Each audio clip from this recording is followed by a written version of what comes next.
Good evening everyone. Today आज सभी के सामने मैं आपको food safety department food safety officer exam के लिए एक टॉपिक लेके आया हूँ, स्टेरिलाइजेशन।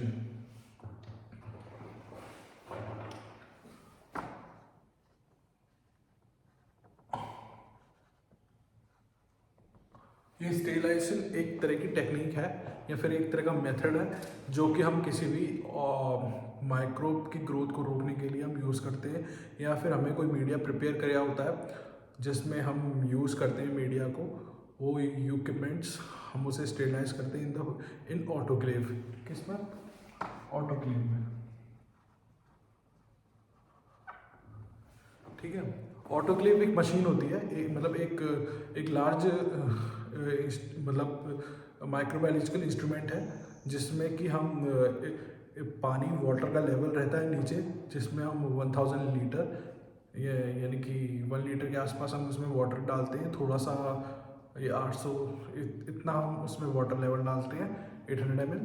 फिर उसके बाद हम उसको क्या करते हैं, हम थोड़ी देर छोड़ देते हैं 15 मिनट्स के लिए, है ना। उसको क्लोज करके इस तरह की उसकी शेप होती है ना।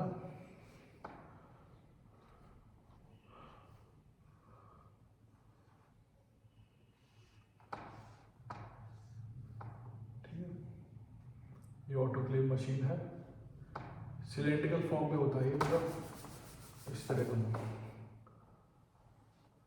सिलेंड्रिकल फॉर्म होता है इसका पूरा। यहाँ पे हम इसको वाटर लेवल रखते हैं, ठीक है। ऊपर ऐसे बंद करने का सिस्टम होता है।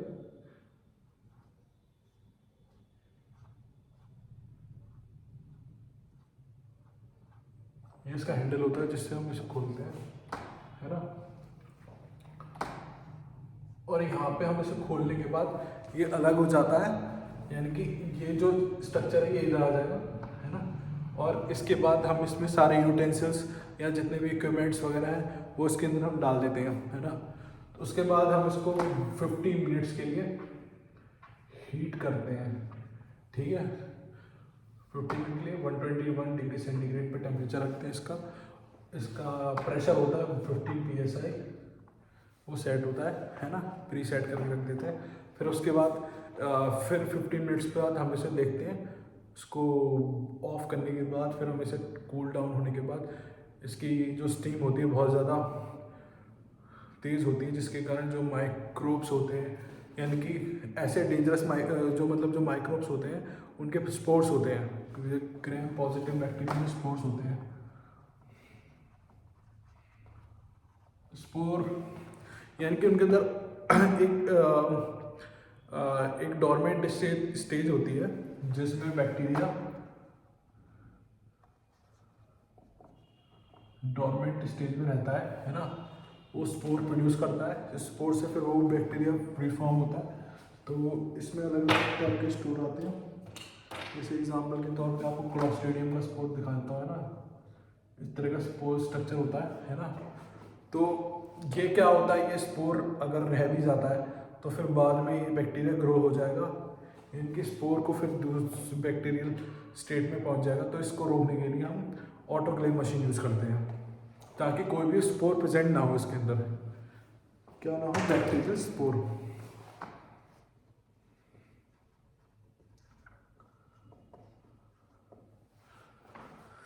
तो मैं आपको इसमें हम जितने भी मीडिया डालेंगे वो यूटेंसिल्स सारे के सारे हम इसमें नीचे लेवल होता है उस लेवल पे हम रख देते हैं इसे। फिर उसके बाद इसे हम क्लोज करके बंद करके फिर हम इसे प्री हीट कर देते हैं। फिर 121 डिग्री सेंटीग्रेड पे टेम्परेचर पे हीट होता है। फिर उसके बाद 15 PSI इसमें पहले से सेट होता है। फिर उसके बाद हम इसको देखते हैं, है ना। फिर हम इसको जब कूल डाउन हो जाता है फिर उसके बाद हम सारे यूटेंसिल्स ले लेते हैं। फिर उसे हम वाटर बाथ में, या फिर हमें कहाँ कहाँ रखना है या फिर उसका हमें यूटिलाइज करना है किसी भी TPC लगाने के लिए, TPC या SPC, टोटल प्लेट काउंट के लिए, या फिर SPC स्टैंडर्ड प्लेट काउंट के लिए, ठीक है। ये दो टेक्निक होती है जिसके ज़रिए हम इसका यूज़ करते हैं ना। इसलिए हमें माइक्रोबायोलॉजी में जो बेसिक हमें पढ़ाया जाता है वो ऑटोक्लेव मशीन के बारे में पढ़ाया जाता है। फिर हम इसमें बहुत सारे इंस्ट्रूमेंट होते हैं, जैसे माइक्रोवेव हो गया, सॉरी ओवन हो गया, ओवन का भी यूज़ करते हैं। उस पर उसको हम 160 डिग्री सेंटीग्रेड पे रखते हैं टेम्परेचर को, ताकि वहाँ पे कोई भी यूटेंसिल्स के आसपास कोई भी बैक्टीरिया माइक्रो ऑर्गेनिज्म है वो वहीं का वहीं किल हो जाए, मर जाए, है ना, मतलब डिस्ट्रॉय हो जाए। व्हाट स्टेरिलाइजेशन में destroying the microwave growth.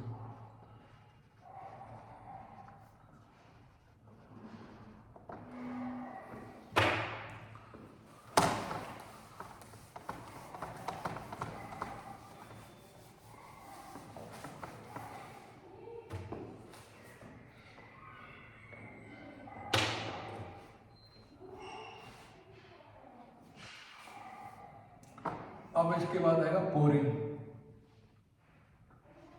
Pouring क्या है?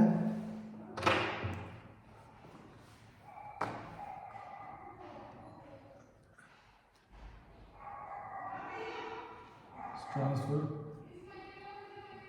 Of media into petri dish, ठीक है। This done in laminar flow. Laminar flow क्या है?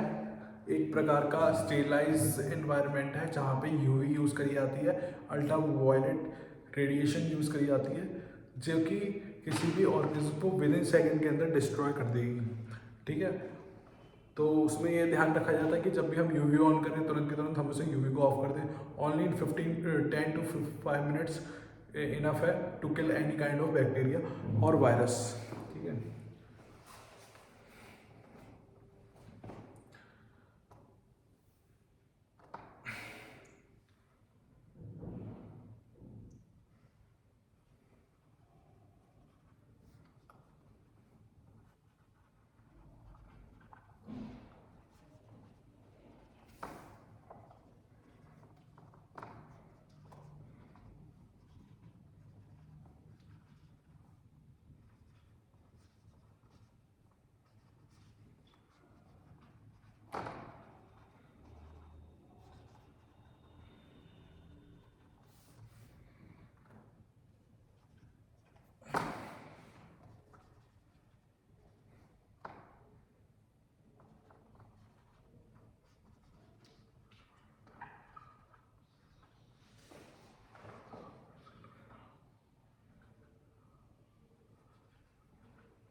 ठीक है।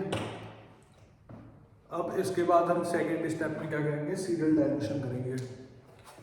फर्स्ट ये हो गया हमारा, second serial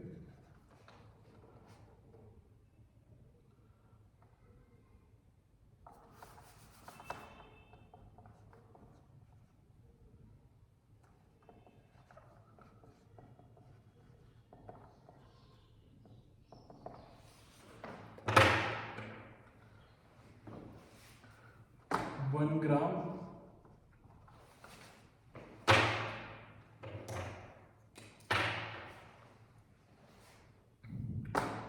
of the sample is taken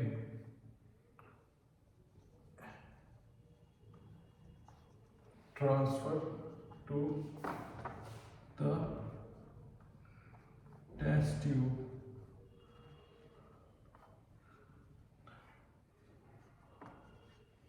NSS का मतलब है न्यूट्रिएंट सॉरी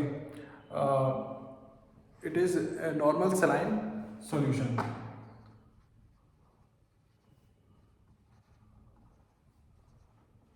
याद रखिए आप, है ना। इट इज मार्क्ड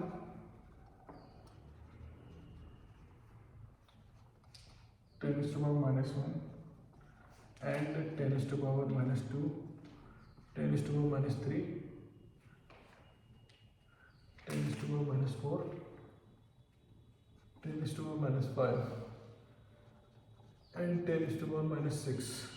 इस तरह से हम इसका डायल्यूशन करते जाएंगे। 1, -1, -2, -3, -4, -5, -6, उसको बढ़ा सकते हैं हम आगे।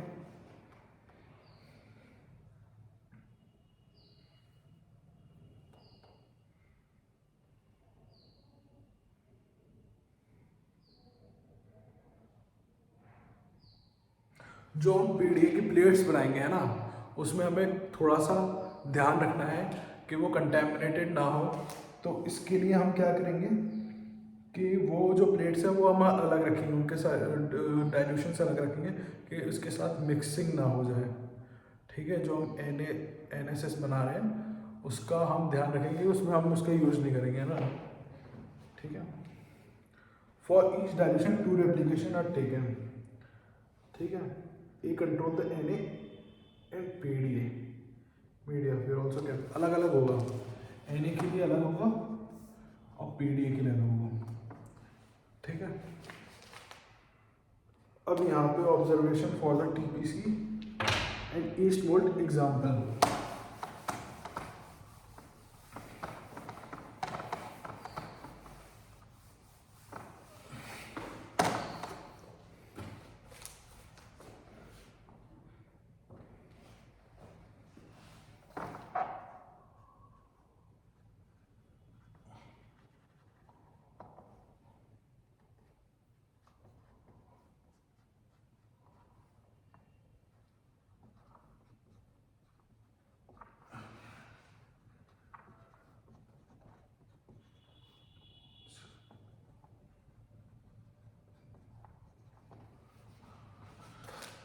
अब इसकी टेबल बनाता हूं मैं, फिर आपको अच्छे से समझ में आएगा कि ये है क्या। ये सैंपल है हमारा,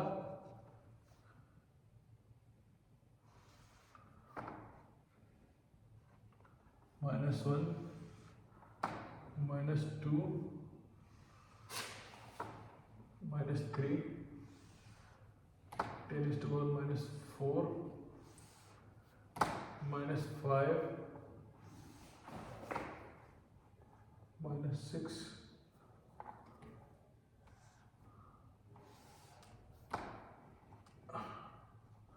ठीक है। ये हमने डाइल्यूशन बना ली है।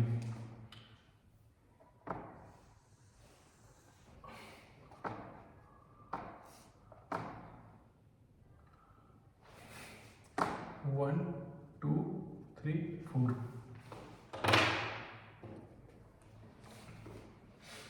इसमें हमारा आया 128।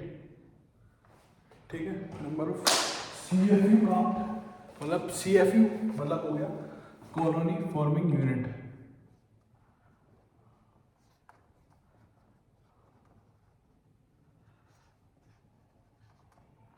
वो काउंट करिए हमने।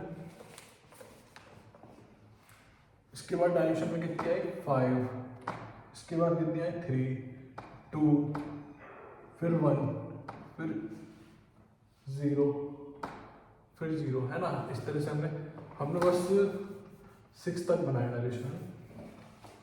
अब इसके बाद सेकंड में हमारी आ गई 130। ठीक है, इसमें हमारी आ गई 7, इसमें आ गई 4, इसमें आ गई 1, इसमें 0, इसमें भी 0 आ गई। ठीक है, इस तरह से हमारा आया, है ना।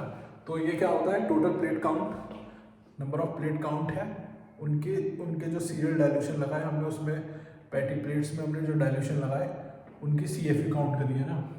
तो -1 में कितनी आई 130, -2 में 7 आई। फिर उसके जैसी जैसी डाइल्यूशन कम होता है क्या, वैसी हमारी TPC यानी कि कॉलोनी फॉर्मिंग यूनिट CFU कम होती गई।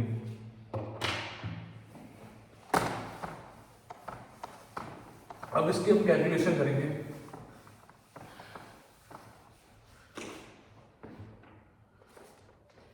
TPC, ठीक है, ये टोटल प्लेट काउंट है, नंबर ऑफ सेल पर ml। ठीक है, अब इसे हमें एग्जैक्ट CFU कैसे पता चलेगी वो हम कैलकुलेट करके बताएंगे, है ना।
तो जो हमने इसमें कैलकुलेशन करी है वो क्या सिंपल कैलकुलेशन है। जो पहला हमने TPC लिया है ना, वो उसको हमने डाइल्यूशन फैक्टर के साथ कर दिया, है ना।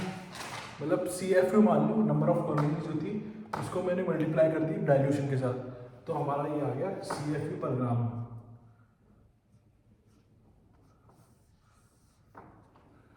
ठीक है,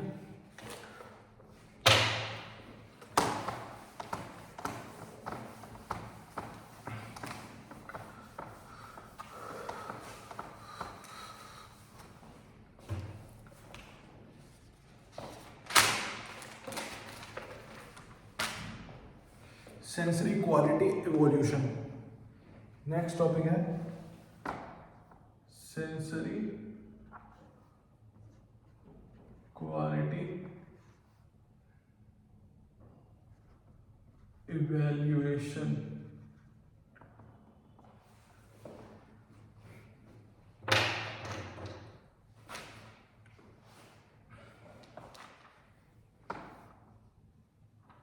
sensory quality attributes such as color and overall quantity of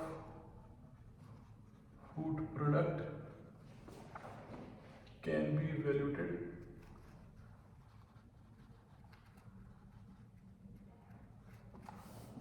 ठीक है, hedonic grading test।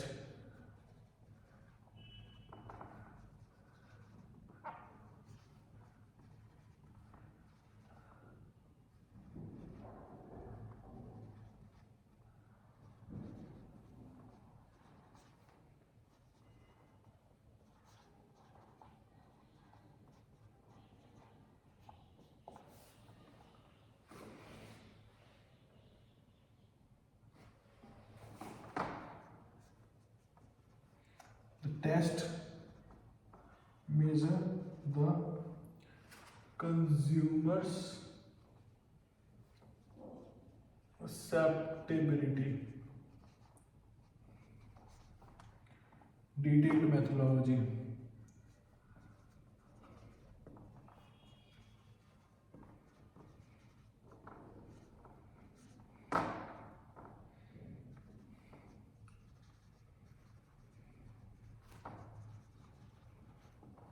ठीक है, तो यहाँ क्या है, सेंसरी क्वालिटी एट्रीब्यूट जो होते हैं वो एस कलर्स में क्वालिटी ऑफ फूड प्रोडक्ट जो कि हमने क्या करा, इवेल्यूट करा।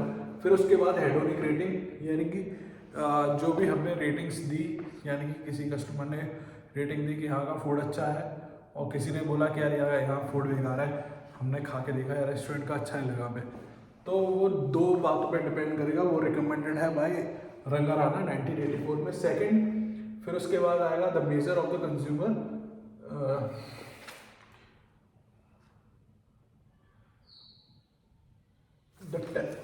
ये test measure the consumer acceptability, यानी कंज्यूमर उस फूड को एक्सेप्ट करता है कि नहीं करता है, वो उसके बाद पे डिपेंड करता है कि ये फूड अच्छा लगा कि नहीं लगा।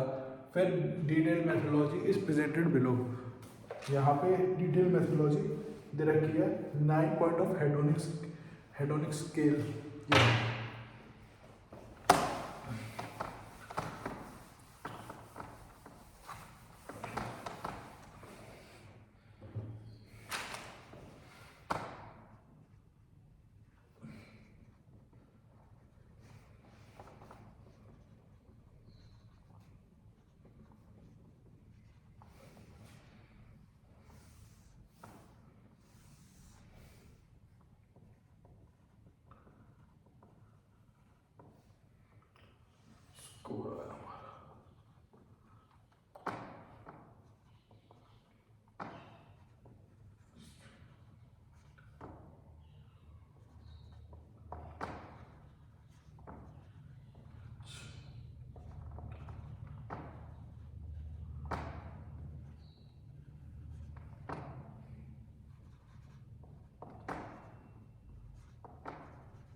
पहला पॉइंट है हमारा 9 हेडोनिक स्केल होगा इसके।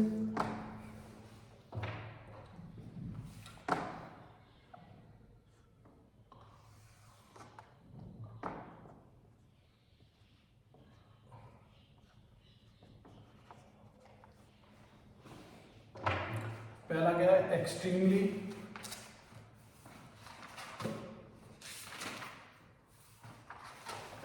पहला एक्सट्रीमली में कितना पॉइंट मिलेगा इसको, 9। लाइक वेरी मच 8, फिर 7, फिर 6, फिर 5, 4, 3, 2, रुक जाओ,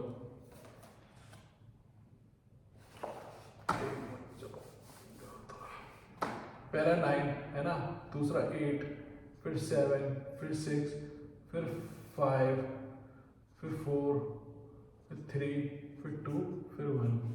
ठीक है, इस तरह से हमने 9 हेडोनिक स्केल पॉइंट बताया आपको कि इस तरह से कंज्यूमर क्या क्या एक्सेप्टेबिलिटी के अकॉर्डिंग फूड की रेटिंग कैसे देते हैं, या फिर वो किस तरह का है। लाइक एक्सट्रीमली बहुत ज़्यादा अच्छा है, लाइक वेरी मच मतलब अच्छा है काफ़ी, और लाइक मॉडरेटली यानी कि ठीक है ना, लाइक स्लाइटली चलो सही है, खाने लायक है ना, नीदर लाइक और डिसलाइक, यानी कि उसे पसंद नहीं कर रहा, अच्छा बनना, बस उसने अपना पेट भरना है ना।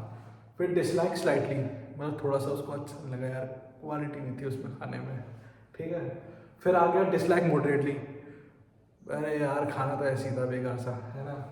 फिर डिसलाइक वेरी मच, और यार खाना कितना बकवास सा था यार, यहाँ पे हमने पैसे क्यों वेस्ट करे, कहीं और जाके खा लेते हम खाना। फिर 9 पॉइंट आएगा डिसलाइक एक्सट्रीमली, यार उसने तो बकवास खाना बनाया, साला उल्टी आ जाती हम लोग को, ऐसा लग जाता। तो ये एक एक्सप्रेशन होते हैं यार किसी कस्टमर के, जब वो खाना खाने जाता है किसी भी रेस्टोरेंट में, तो इन पॉइंट्स का बहुत ध्यान रखता है वो, ठीक है। तो आपसे यही है दरख्वास्त कि आप जब भी कहीं भी खाना खाएं तो उसकी हाइजीनिक ज़रूर देखिए, वो आपके स्वास्थ्य के लिए कितना हानिकारक हो सकता है और वो कितना अच्छा है आपके लिए, वो आपके ऊपर डिसाइड है। तो मेरे ख्याल से आप कभी भी रेस्टोरेंट जाइए तो उसकी किचन विचन सारी चीज़ें आपको कंज्यूमर्स को देख नहीं सकता, लेकिन यह है कि उसकी जांच जरूर कर सकता है कि वो सही है, वो उसकी फैमिली के लिए हार्मफुल तो नहीं है ना। तो आज के लिए इतना ही, फिर हम कल मिलते हैं। Thank you very much. अगर मेरी वीडियो आपको बहुत अच्छी लगे तो प्लीज़ मेरे चैनल को सब्सक्राइब करें और बेल आइकन हिट करें। ज़्यादा से ज़्यादा जो भी फूड सेफ्टी रिलेटेड से अगर कोई इशू जानकारी हासिल करना चाहते हैं या फिर उनको इससे रिलेटेड कोई स्टडीज़ कर रहे हैं तो प्लीज़ मेरे चैनल को देखिए। अगर आपको कोई कॉन्सेप्ट समझ में नहीं आता है तो आप मेरे से डिस्कशन बॉक्स में आप डिस्कस कर सकते हैं, ठीक है। Thank you very much.